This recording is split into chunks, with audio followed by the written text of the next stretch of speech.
All right, it's good to see each of you here this evening. It's great to be here, to be able to gather together and open up God's Word and study. I am thankful for the day. What a wonderful day it was, and just to step outside. So beautiful day to get out, and a beautiful evening to be here together. Before we get started with our Bible study tonight, let's go to God in prayer.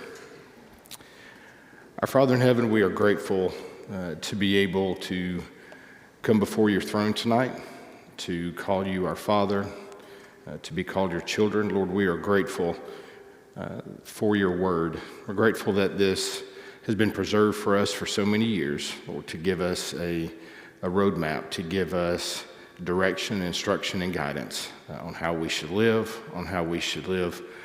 with one another, how we should live with the outside world, Lord, and to give us that inspiration to share with other people so that we can take as many people with us to our final destination, which is a home in heaven with you. And we're so thankful that we have this, that we can study, that we can share.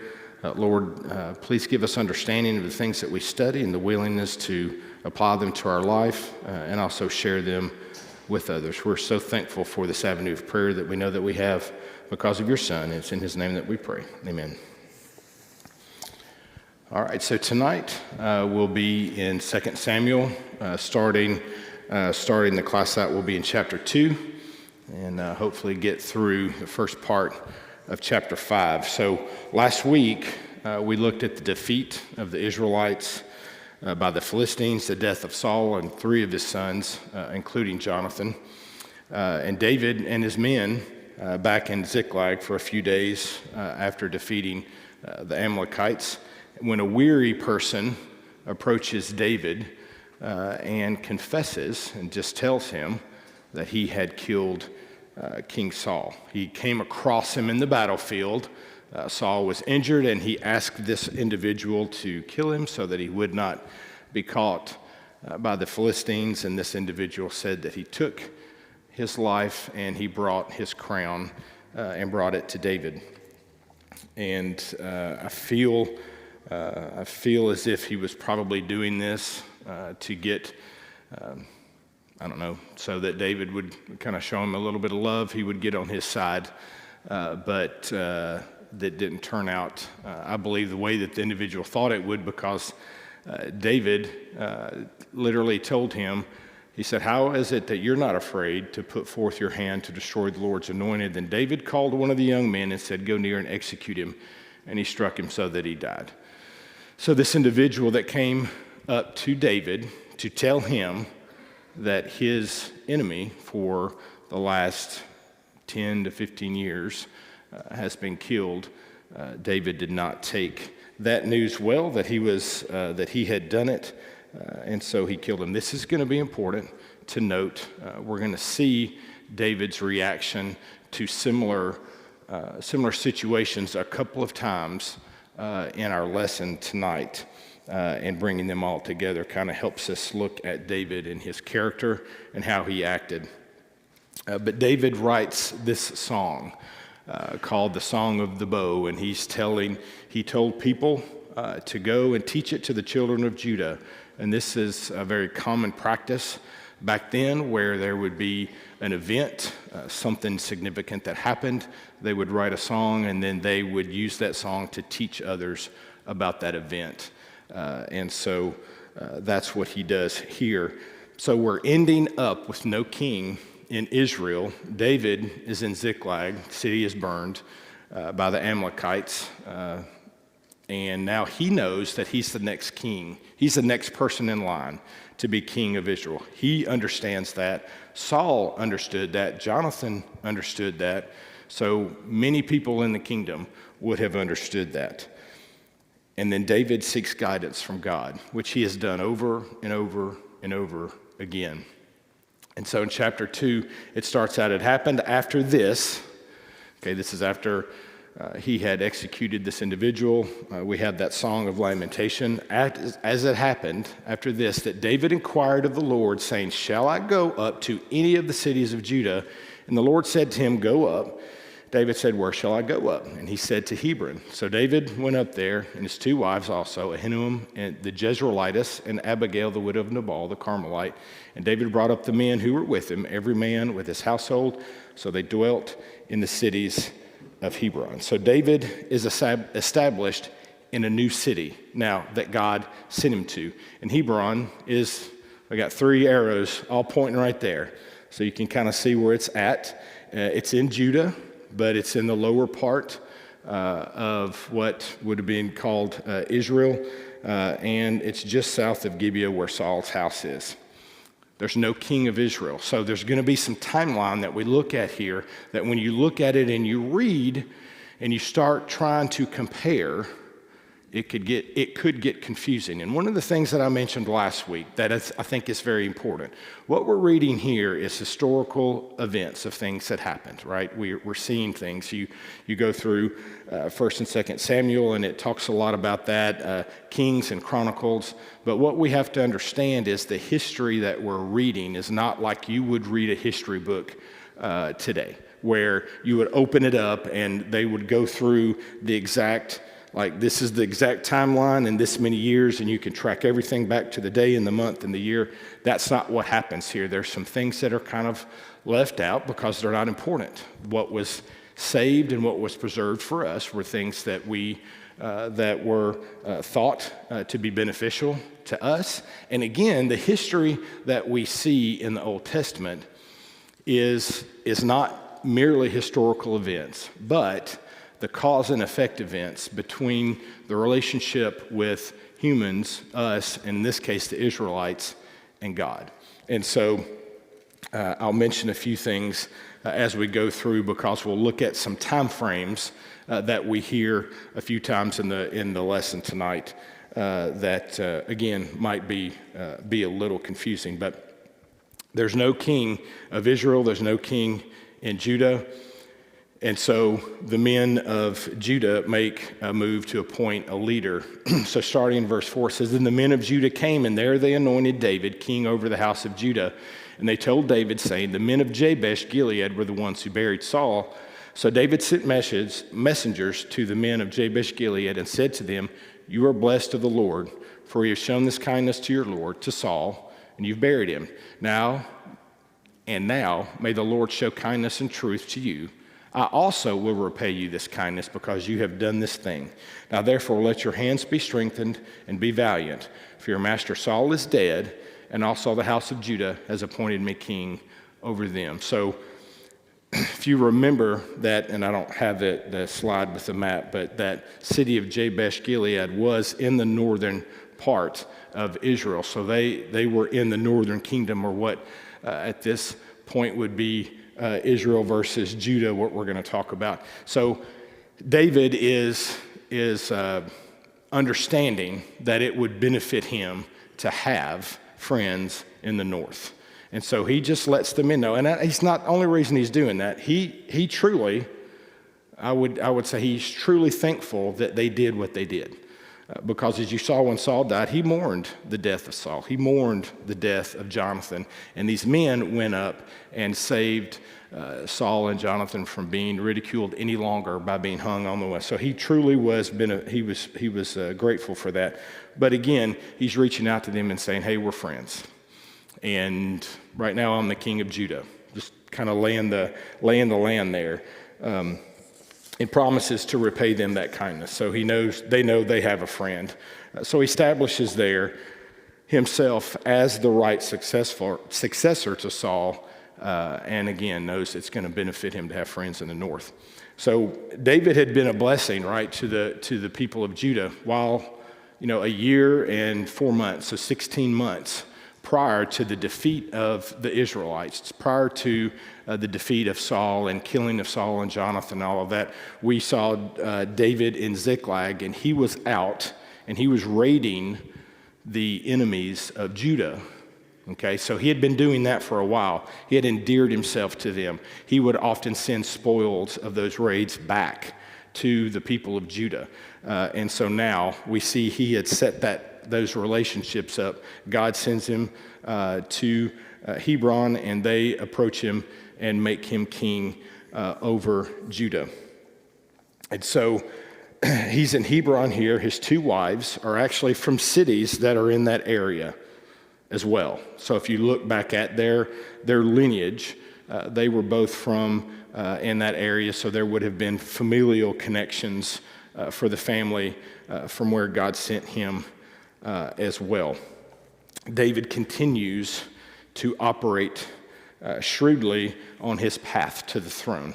He has shown us time and time again in great wisdom. So what happens here, right next it says, but Abner, son of Ner, commanders of Saul's army, took Ishbosheth, the son of Saul, and brought him over to Mahanaim. And he made him king over Gilead, over the Asherites, over Jezreel, Ephraim, Benjamin, and over all of Israel. Ishbosheth, Saul's son, was 40 years old when he began to reign over Israel, and he reigned for 2 years. Only the house of Judah followed David, and the time that David was king in Hebron over the house of Judah was 7 years and 6 months. So David, knowing he's the next king, he goes to Hebron. They make him king of Judah, and now we've got another king of Israel, and it's not David. And so we see another obstacle. We see something else put in David's path on his way to ruling over all of Israel. And it says here that David was king in Hebron over the house of Judah with 7 years and 6 months. So 7.5 years he was king. Now, the things that the timelines that might seem odd lining up as we continue forward is going to be the time that Ishbosheth was king and how long David was king in Judah as we continue on. And one of the reasons for that is after the war was over, it said that the Philistines inhabited cities, right? It didn't tell us how many, it didn't tell us all of the details there, but there was instability in Israel. There was no king, they had just lost, people had run all over the place, and so it's thought that Ishbosheth, it would appear that right after Saul's death, that his next son was appointed king, and that's not necessarily the case. There was probably a pretty good bit of time between the time that happened to when this actually happened. And you also note here, it's also an important fact, that it said who made Ishbosheth king? It wasn't God, it was Abner. And so that's an important thing to also remember. So dropping into verse 12, it says, now Abner the son of Ner and the servants of Ishbosheth, the son of Saul, went out from Mahanaim to Gibeon. And Joab, the son of Zeruiah, and the servants of David went out and met them by the pool of Gibeon. So they sat down, one on one side of the pool, one on the other side of the pool. Then Abner said to Joab, let the young men now arise and compete before us. And Joab said, let them arise. So they arose and went over by number, 12 from Benjamin, followers of Ishbosheth, and the son of Saul, 12 from the servants of David. And each one grasped his opponent by the head and thrust his sword into his opponent's side, so they fell down together. Therefore that place was called the Field of Sharp Swords, which is in Gibeon. So there was a fierce battle that day, and Abner and the men of Israel were beaten before the servants of David. Just kind of an odd story here, but this kind of talks about the conflict that begins between the two houses. It was customary for when armies might come up against each other for them to select certain ones to go in battle, to go ahead and determine what the outcome was going to be. Okay, so I'm going to take 12 of my guys, you take 12 of your guys, and whoever wins this battle wins it, and we're done. But what happened when they did this? Did you catch that in verse 16? It said, and each one grasped his opponent by the head and thrust his sword into his opponent's side, so they fell down together. So you had 24 people out there, they go to fight each other, and all 24 of them are dead. So nobody wins that first battle. So hence, the fierce battle after that is what comes. And it said that Abner and the men of Israel were beaten before the servants of David. So they were here. No, that's a worse, it's not really, there's a lot of names on that. But at the end of that big red arrow, that's where Gibeon is. So they have gone way over there to, so you see Hebron is directly south of Gibeon there, and that's where they're located here for this particular battle. And there was no resolution in the matter between the 12, and so they had the battle, and now after that fierce battle, there's a chase. And so Saul, or Ishbosheth's men, Saul's son, and his men are running, and we have some people that set out that make chase after that. We have 3 sons of this guy, Zariah, okay, and that's Joab, Abishai, and Asahel. And Asahel was fleet of foot as a wild gazelle. This guy had he could run. So he pursued Abner. Remember, Abner is the commander. He's the kind of the leader of Israel. He's the one that appointed Ishbosheth as being king. He's the one behind it. He's chasing him, and Abner sees him and says, "Hey, are you Asahel?" He goes, "Yep, I am." And he says, turn aside. He said, "Just go." Essentially telling him, you know what, let's don't do this. You go on home. And he continues to chase him, and he says, "Listen, I need you to turn around. I don't want to fight you. How am I going to face your brother in this?" And so he, again, you see here in 23, he refused to turn aside, and therefore Abner struck him in the stomach with the blunt end of the sword so that the spear came out his back, and he fell down there and died on the spot. So it was that as many came to the place where Asahel fell down and died, stood still. So Joab and Abishai also pursued Abner, and the sun was going down when they came to the hill of Amal, which is before Giah, on the road up to the wilderness of Gibeon. And now the children of Benjamin gathered together behind Abner and became a unit, and they took their stand on top of a hill. Did you read what it said? The battle has changed. The fight has changed now. Something happened, and it's not good. It says, as many as came to the spot where Asahel fell, that they just stood still. It's like they came upon this, and they were just like, what's going on? Like, this is not good.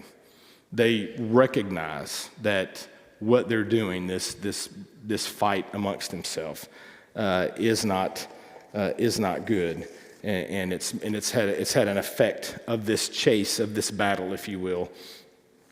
And so in 26 it says, Abner called to Joab and said, "Shall the sword devour forever? Do you not know that it will be bitter in the later end? How will it be then until you tell the people to return from pursuing their brethren?"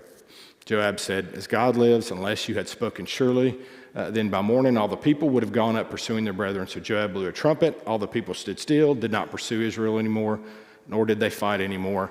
Abner's men went on all that night through the plain, crossed over the Jordan, went to Bithron, and they came to Mahanaim. So they came to this spot. This happened, and this is important, okay, because we're going to have an event that's going to happen here in a couple of chapters that's going to tie all the way back to this event. But that event changed things for them, and they saw and they recognized that they're fighting brother against brother. Now, it didn't end the war completely, or the conflict between, but you saw that it kind of changed their mindset of what they were doing here.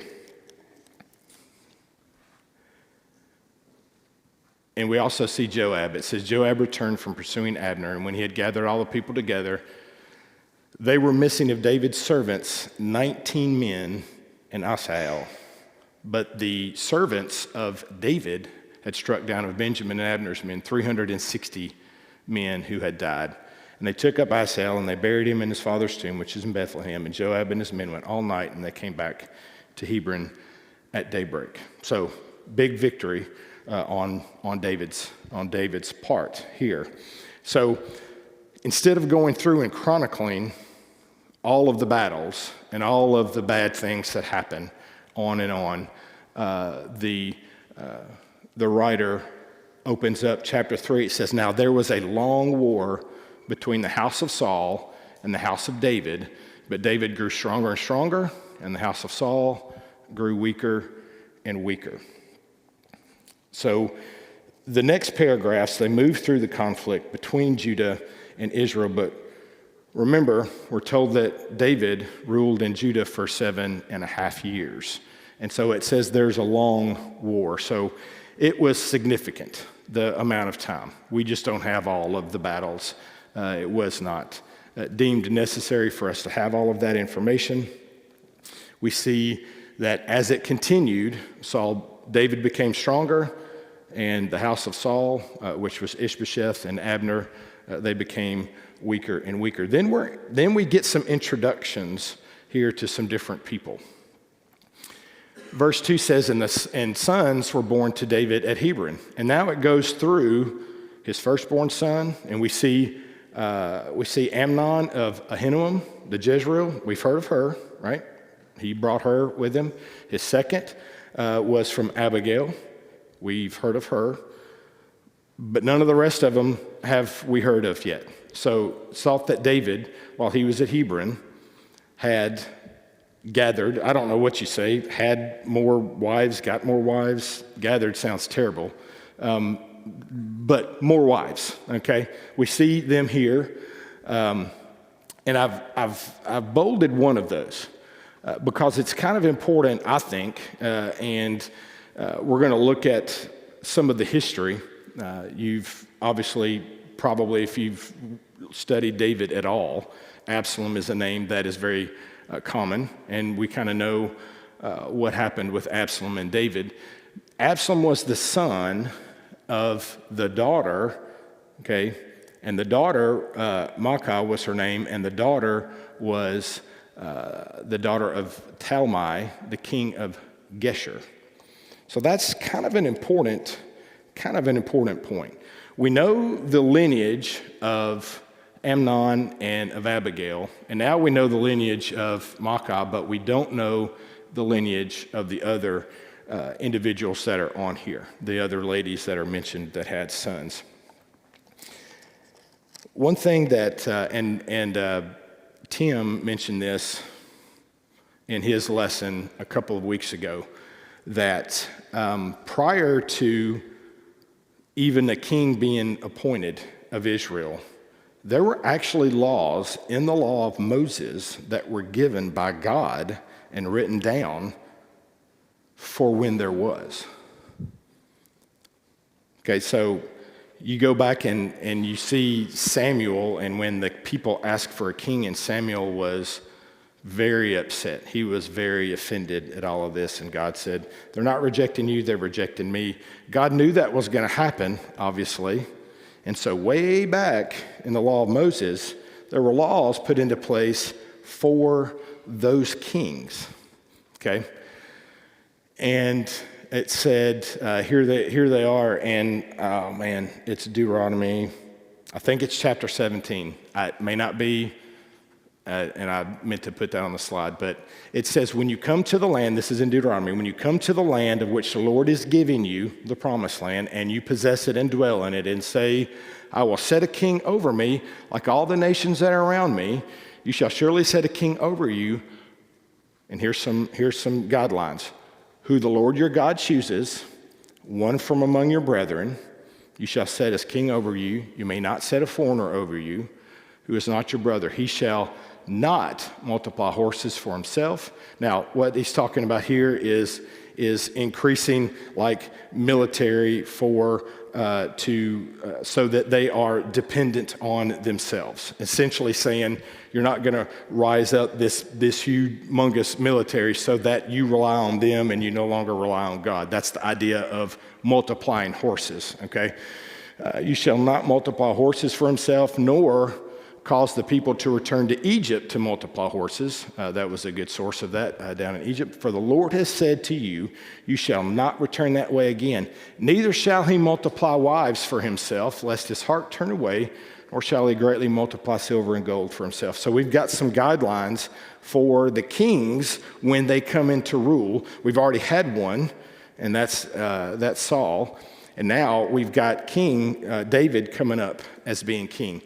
One of the reasons it says here, neither shall he multiply wives for himself, lest his heart turn away. We see that happen to Solomon, right? We're not going to study Solomon, but we see that happen with Solomon. He had a lot of wives. I forget the hundreds, and then 300 concubines. And they turned his heart away from God because they were women of other beliefs, other faiths. And so he fell to that. That's what he warns on. But what he's also talking about is having, you don't need to have these relationships with these other nations wherein you take their daughters as your wives, because that's how nations would come into an agreement with one another. So I'm in one area of the country and I'm a king and I come to you and the king says, hey, we're good. We'll make a covenant with one another. And by the way, here's my daughter as your wife. And that's one of the things they would do. In this case, that appears to be what David has done with this one individual that we saw who was the mother of Absalom.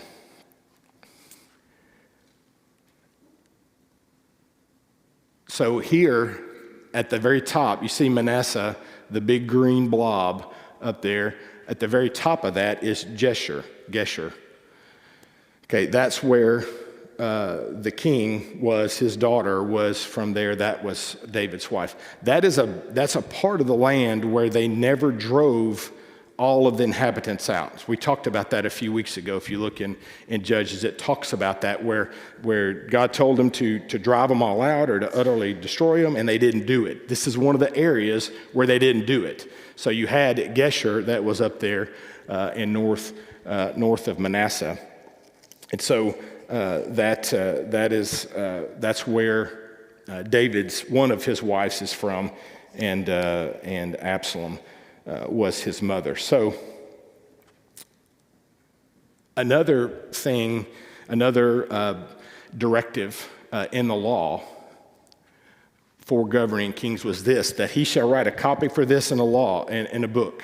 So he's going to look at this law. So every king should look at this law, and he's going to make himself a copy. He's going to write it down, and not only that, he's going to read it every day of his life, okay, so that they would remember these things. So think about that as we continue on, and we think about David. This idea again of the law of the wives is really based on agreements with other kingdoms, and also with God not wanting to separate them, to honor the gods of their wives versus God himself. So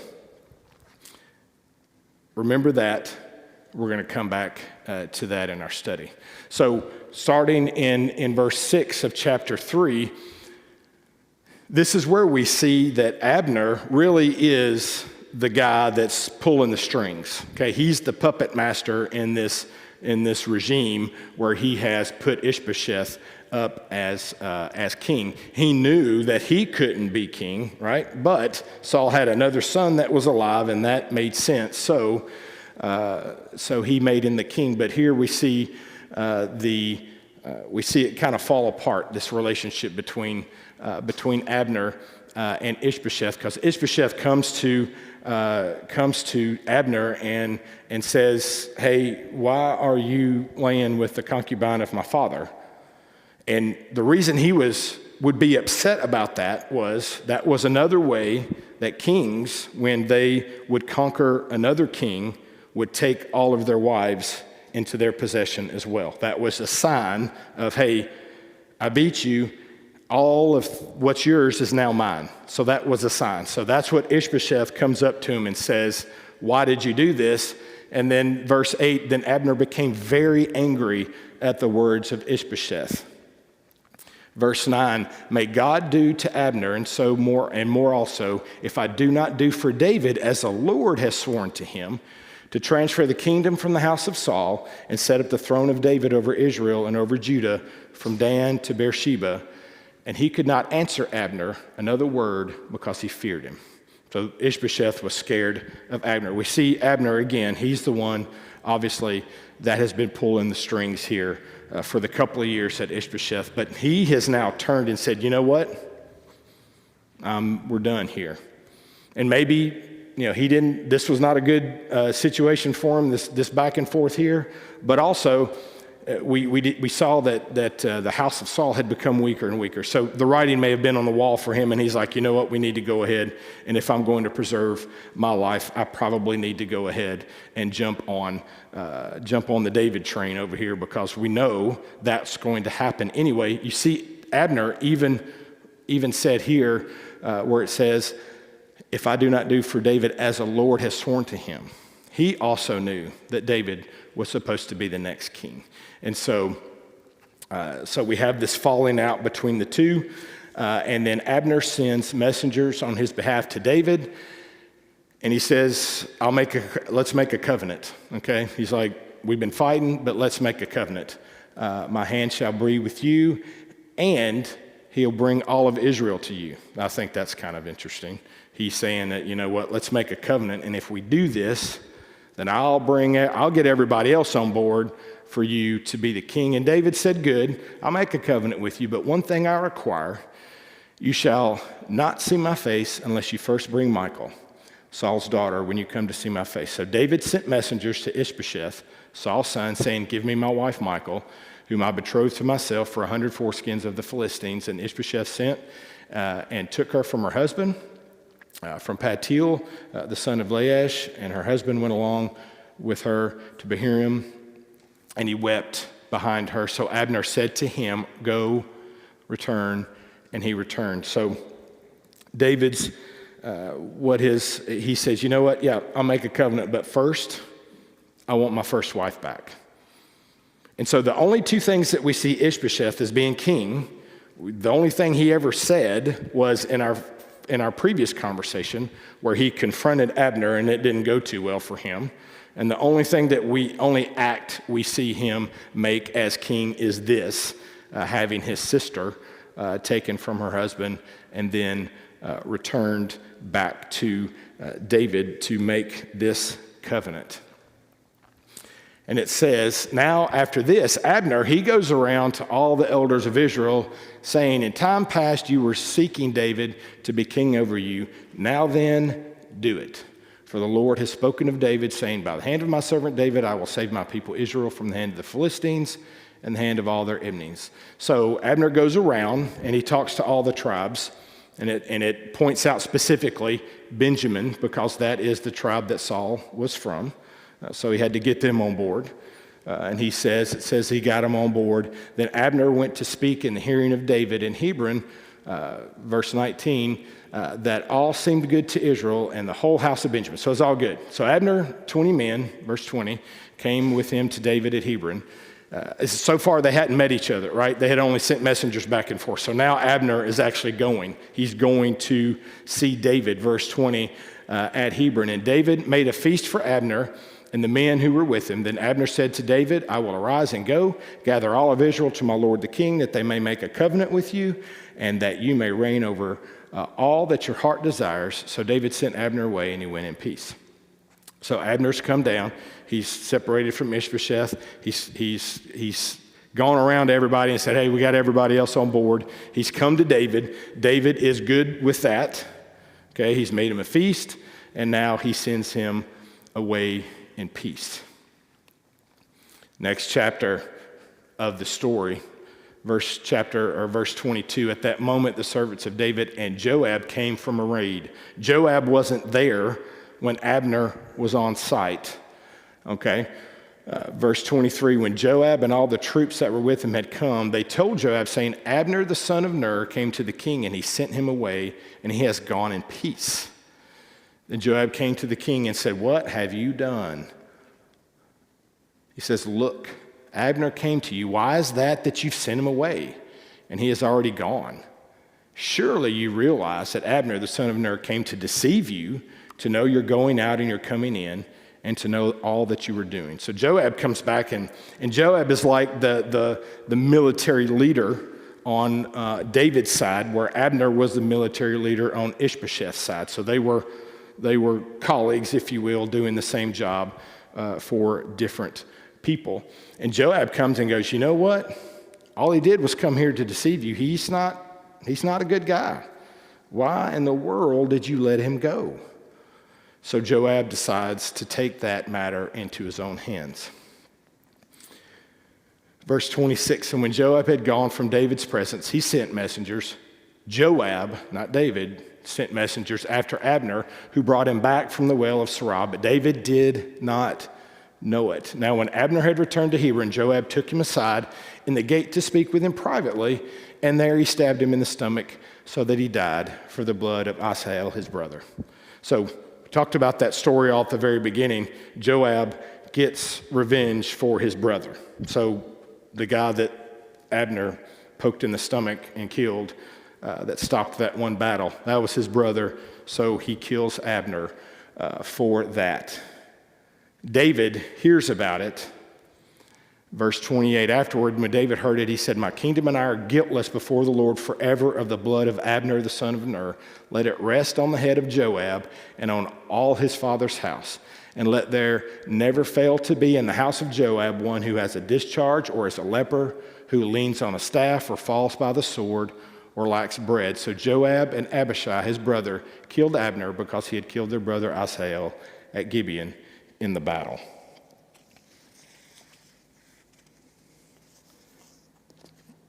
So the reaction that we see from David is he's like, his blood's not on my hands. His blood's not on my hands. So we go to verse 31. "Then David said to Joab and to all the people who were with him, 'Tear your clothes, gird yourself with sackcloth, and mourn for Abner.' And King David followed the coffin." Some of your versions may say Beer or Bier, and that's just the coffin of Abner. "So they buried Abner in Hebron, and the king lifted up his voice and wept at the grave of Abner, and all the people wept. And the king sang a lament over Abner and said, 'Should Abner die as a fool dies? Your hands were not bound, nor your feet put into fetters. As a man falls before wicked men, so you fell.' Then all the people wept over him again." You see this recurring theme that David continues to show us. When an enemy of his has been removed from a situation that is preventing him from getting to the throne, David doesn't celebrate that. He actually mourns that. He actually calls the people out that caused that to happen. Now, in this case, he doesn't kill Joab like he killed the guy that said he killed Saul. He didn't kill him, but he's passed judgment on him, and we see David and his character in this. And this is going to be important because it continues on this idea of what David is showing us. He continues to do. Verse 35, "And when all the people came to persuade David to eat food while it was still day, David took an oath, saying, 'God do so to me and more also if I taste bread or anything until the sun goes down.' Now all the people took note of it, and it pleased them, since whatever the king did pleased all the people. For all the people and all of Israel understood that day that it had not been the king's intent to kill Abner the son of Ner. And the king said to his servants, 'Do you not know that a prince and a great man has fallen this day in Israel? And I am weak today, the anointed king, and these men, the sons of Zeruiah, are too harsh for me. The Lord shall repay the evildoer according to his wickedness.'" Did you catch that right there? It said the people took note of it, and it pleased him, since whatever the king did pleased them. Some of the versions that I read said everything that David did pleased the people. We continue to see David's actions, the way he handles himself, the way that he carries himself, and it is pleasant to everybody. Okay, we saw that early on when David first joined Saul, right? And it talks about him going out and his coming in, and people saw it, and everything that he did. It said that people saw everything that he did, and it was righteous. So this behavior of David, he continues this even through these difficult times. So we've had Abner killed. The people understand he didn't have anything to do with it, and the way that he carries himself, it says it pleases the people. And then chapter 4 is a very short chapter. Okay, we're introduced to a couple of people here, or another person, actually a few people here. But the very first is where Ishbosheth hears. Saul's son hears that Abner had died in Hebron. He lost heart, and all of Israel was troubled. So Ishbosheth hears that Abner's is gone, and now he's like, this is it. He's lost heart. He's like, I don't have a chance. This was my guy. And it said that he had two men who were captains of troops. One was Baanah and one was Rechab. Okay, that's these guys right here. They were part of the tribe of Benjamin. Those were his guards, his like right and left hand men that he had.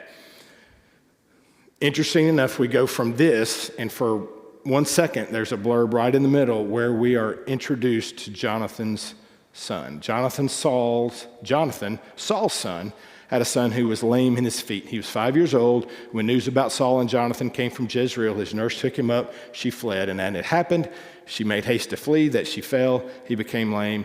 His name was Mephibosheth. So that's all we hear about him for now. We're going to come back to this guy, and he's very important. So then, verse 5. These two guys, Rechab and Baanah, they set out about the heat of the city into the house of Ishbosheth, who was lying in his bed at noon. They came there all the way to the house. It was like they were going to get wheat, and they stabbed him in the stomach.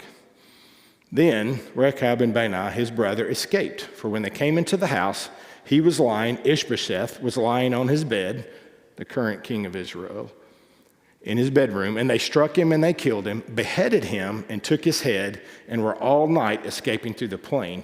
And they brought the head of Ishbosheth to David at Hebron, and said to the king, here is the head of Ishbosheth, the son of Saul, your enemy, who sought your life. And the Lord has avenged my lord, the king, to this day of Saul and his descendants. So now we had another obstacle in the way of David rising to the throne, which was Ishbosheth, Saul's son, the only that we're aware of now, the only son, the only heir to the throne that was still alive. So his right and left-hand men, they've realized Abner's dead. This is all going downhill, so we're going to jump on the David train as well. So they go ahead and kill Ishbosheth, cut his head off, and take it to David and go, hey, you have been avenged. That hasn't worked out very well for people in the past with David in recent events. It does not work out well for these individuals. Verse 9, chapter 4, but David said to Rechab and Baanah, his brother, the sons of Rimmon, the Beerothite, and said to them, as the Lord lives, who has redeemed my life from all adversity. When someone told me, saying, look, Saul is dead, thinking to have brought good news, I arrested him and had him executed in Ziklag. For the one who thought I would give him a reward for this news. How much more when wicked men have killed a righteous person in his own bed? Therefore, shall I not now require his blood at your hand and remove you from the earth? So David commanded his young men, and they executed him, cut off their hands and their feet, and hanged them by the pool in Hebron. But they took the head of Ishbosheth and they buried it in the tomb of Abner in Hebron. So here we have all of these obstacles that come into play for David. You have Ishbosheth, you have Abner, you have all of these things that come into play, and David never steps in and takes them out himself. He waits. He follows God's guidance, and he waits for God's timing. And all these obstacles are taken out of the way on their own. And the behavior that David has when that happens is righteous. He mourns when Saul dies. He mourns when Abner is killed. He requires the life of the man that said he took Saul's life, and requires the lives of the men who said that they took Ishbosheth's life. Now, chapter 5. We've been waiting a long time to get here, right? Chapter 5. Then all the tribes of Israel came to David at Hebron and spoke, saying, indeed, we are your bone and your flesh. Also in time past, when Saul was king over us, you were the one who led Israel out and brought them in. And the Lord said to you, you shall shepherd my people Israel and be ruler over Israel. Therefore, all the elders of Israel came to the king at Hebron, and King David made a covenant with him at Hebron before the Lord, and they anointed David king over Israel. David was 30 years old when he began to reign, and he reigned for 40 years. In Hebron, he reigned over Judah 7 years and 6 months, and in Jerusalem, he reigned 33 years over all of Israel. So now we've gotten there. So we've gotten to that story, okay? We've gotten to the point where we were studying David the shepherd, David the soldier, David the man on the run, and now our study is going to shift starting next week to David the king. He's been made king over Israel. Thank you so much for being here and your time, and I hope you have a great rest of your week.